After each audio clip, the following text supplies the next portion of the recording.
अस्सलाम वालेकुम नाज़रीन, मैं आपका मेज़बान अदनान रशीद फ़ारूकी हाज़िर ख़िदमत हूँ। आज हमारे प्रोग्राम में बैनुल अक़वामी शोहरत याफ़्ता मुसव्विर जनाब मंसूर ज़ुबैरी साहब तशरीफ़ फ़रमा है। अस्सलाम वालेकुम मंसूर ज़ुबैरी साहब, आपको मेरी तरफ़ से और मेरी टीम की तरफ़ से खुश आमदीद।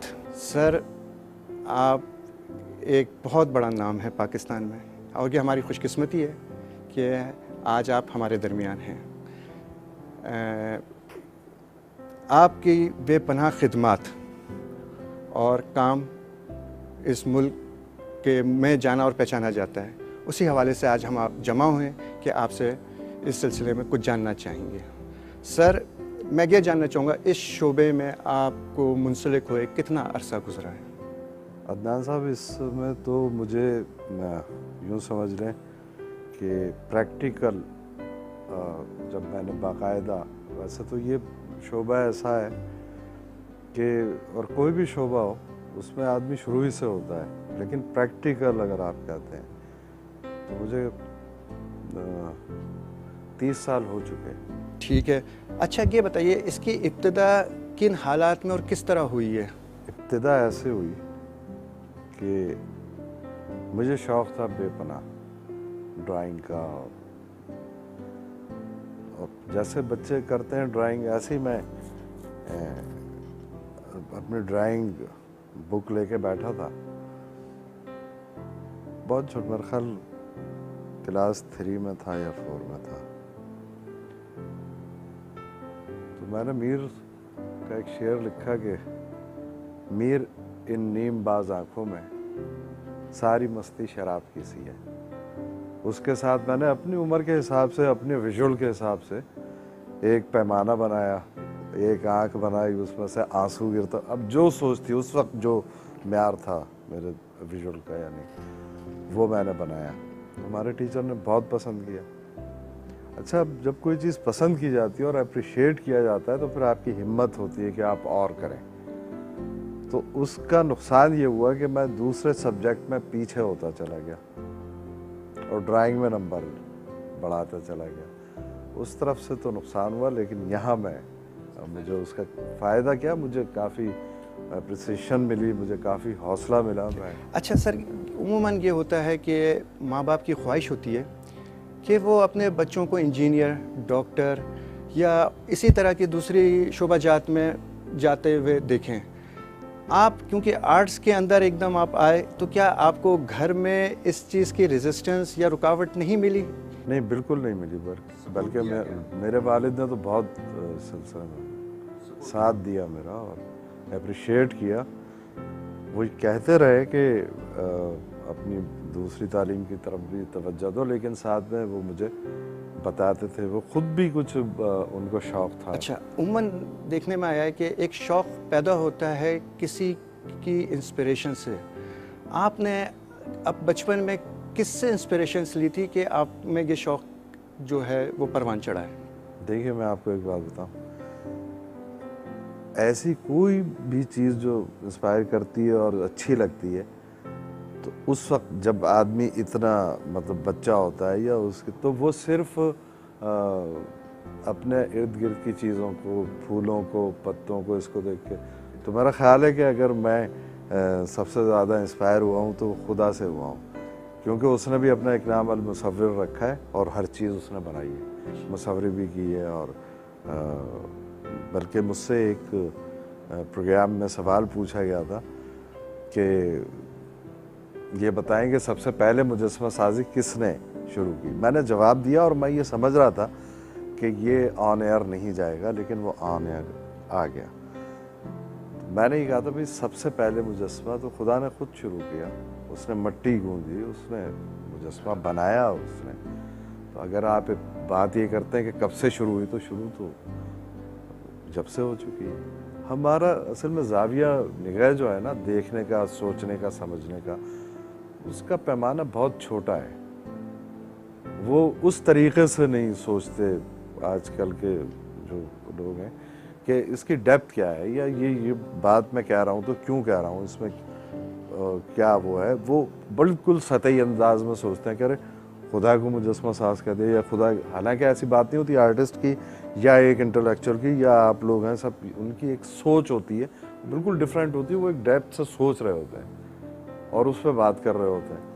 तो लेकिन शुक्र है कि वो इस ऑन एयर चला गया शायद, और उस पर कोई ऐसा ऑब्जेक्शन भी नहीं आया। आपने कैलीग्राफी में कई फील्ड में काम करा है, कोई मखसूस फील्ड देखिए जिसमें आपका तस्वीर साजी आती है, मुजस्मा साजी आती है, आपके रोड अराउंड्स के काम आते हैं, आर्किटेक्चरिंग का काम आता है, ग्राफिक का काम आता है, बेतहाशा काम है। मेरे ख्याल से कोई ऐसा काम नहीं है जो आपने छोड़ा। उनमें से मखसूस वो काम जो आपको करते हुए बहुत महसूर करता हो, या जिसको करने में आप बहुत ज़्यादा एक सुकून महसूस करते हो, वो कौन सा है? वो मुजस्मा साजी भी है, दो हैं वो, और ऑयल पेंटिंग भी है। लेकिन ऑयल पेंटिंग में सब्जेक्ट जो है मेरा वो हॉर्स है, ठीक है ना। अच्छा, अब मेरे हॉर्सेस जो होते हैं वो बगैर सवार के होते हैं। तो मैंने अक्सर देखा है कि वो एक तांगा कोचवान है, मार रहा है घोड़े को। देखिए ये तो शाही जानवर है, शाही मैदानों का वो है, ये मतलब मामूली वो नहीं, ये शहनशाहों की। और फिर इसके तो सुमो की कसम अल्लाह ताला ने कुरान शरीफ में कही कि वलादियात दबन फलमूरियात कदन, कसम है दौड़ने वाले घोड़ों की। तो और इसमें एक अजीब सी एक ताकत और एक पावर, ये सिंबल ऑफ पावर भी है हॉर्स, और इसका मतलब एक इसमें एक शान है।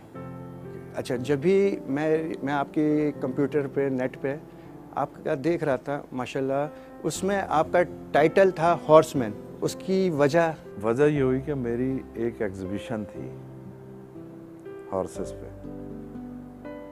तो उसमें मैंने एक साहब को देखा जो एक पेंटिंग के पास जाते थे, फॉरेनर थे, फिर आके खड़े हो जाते थे, फिर जाते थे और फिर आगे खड़े हो जाते थे।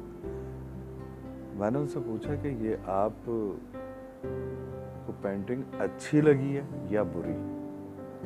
कहने लगे मुझे बहुत अच्छी लगी है, लेकिन मैं इसको खरीद नहीं सकता।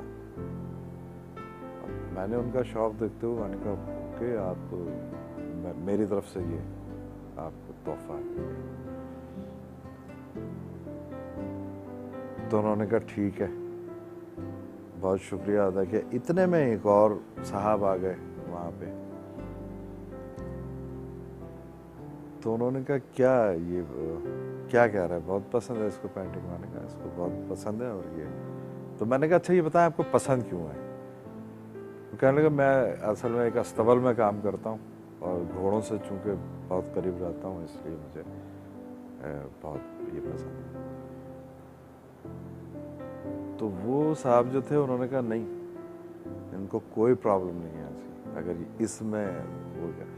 कहने लगे नहीं, मैं इसकी कीमत अदा नहीं कर सकता। ब्रैड गुलट उसका नाम था और वो अमीर तरीन लोगों में से एक था, लेकिन उसकी थिंकिंग ये थी कि मैं कीमत के तौर पे इसको अदा मैं नहीं कर सकता। तो नहीं, तो उसने फिर दूसरे दिन मुझे चाय पे बुलाया और उसने कहा देखें आपने मुझे गिफ्ट किया है तो मेरी तरफ से भी। तो उसने मुझे फिर गोल्ड का एक क्वाइन, उसके ऊपर कुछ बना हुआ था, मतलब वो उसको कहने लगा ये मुझे बहुत पसंद है, लेकिन ये आप मेरी तरफ से गिफ्ट रखें आप। तो ऐसे लोग भी होते हैं कि जो ये समझते हैं कि इन चीज़ों की कीमत नहीं होती है। तो मैंने कहा इसका मतलब है कि अच्छा यंग था, मेरा ख्याल आप ही की उम्र का। तो मैंने कहा फिर तो मैं आपको हॉर्स बॉय कहूँगा। कहने कि मैं तो हॉर्स बॉय हूँ, आप तो हॉर्स मैन है। उससे ये टाइटल हासिल हुआ आपको। ओके, अच्छा ये बताएं कि आपने वो कौन सी पेंटिंग थी इब्तिदा की, वो जिसको आप ये समझते हैं कि आपकी ज़िंदगी के प्रोफेशनल लाइफ में ये पहली पेंटिंग थी कि जो कि आपने एग्जीबिशन के लिए रखी है, उस पेंटिंग के बारे में थोड़ा सा बताने? ये तो मुझे याद नहीं कि कौन सी पेंटिंग मैंने पहले रखे, तो इतना अरसा हो गया भूल भी चुका हूँ। और जो भी आर्टिस्ट है, जो भी काम करता है, वो जो भी पेंटिंग बनाता है या जो भी स्कल्पचर, वो उसका पहले ही होता है। वो मुतमईन नहीं होता कभी।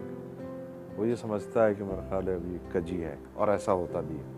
वक्त के साथ साथ वो तजर्बा, वो चीज़ बढ़ती चली जाती है, तो फिर चीज़ ज़ाहिर है निखरती चली जाती है। तो मेरा ख्याल आखिर तक कोई एंड नहीं। हमारे पाकिस्तान में पेंटिंग को वो पजीराई हासिल नहीं हुई है जो उसको हासिल होना चाहिए था। इसके बावजूद भी आपने इस प्रोफेशनल को क्यों चूज़ किया? पजीराई होती है, मतलब, लेकिन उसमें कमी है अभी लोगों में इतना शऊर। मैं आपको एक बात बताऊं कि पेंटिंग, फ़र्ज़ कीजिए कोई पेंटिंग 1 महीने में बनती है, तो मेरे ख्याल से जो देखने वाला होता है, जो पेंटिंग को देखना जानता है, बनाना जानता है, देखना जानता है, तो जो 1 महीने में पेंटिंग बनाता है, वो जो देखने वाला है वो 2 महीने तक उसको देखते ही रहता है, और उसमें खुद वो इन्वॉल्व होता है, और उसमें वो डेप्थ में चला जाता है।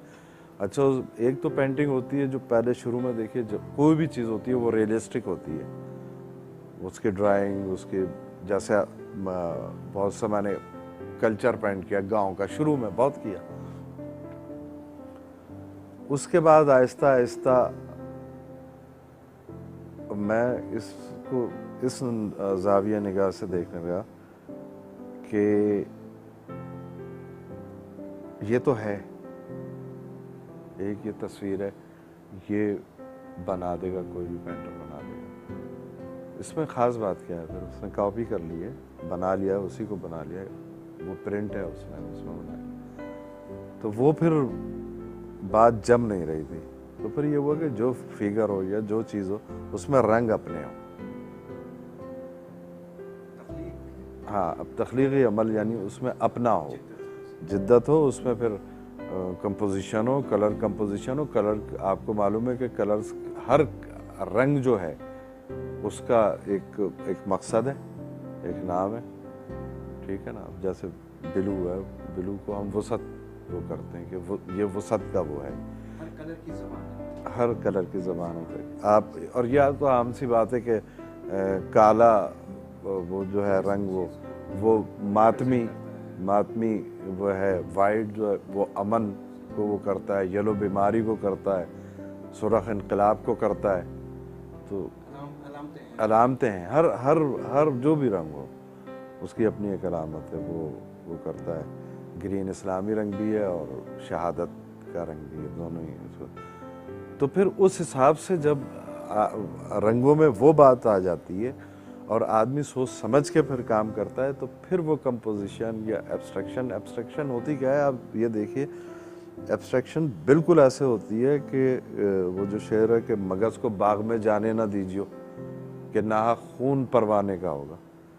वह मगज़, शहद की मक्खी, वो बाग में जाएगी, फूलों का रस चूसेगी, छत्ता बनाएगी, मोम बनेगा, मोमबत्ती जलेगी, परवाना आएगा और जल जाएगा। तो मगज़ को बाग में जाने ना दीजिए कि ना खून परवाने का।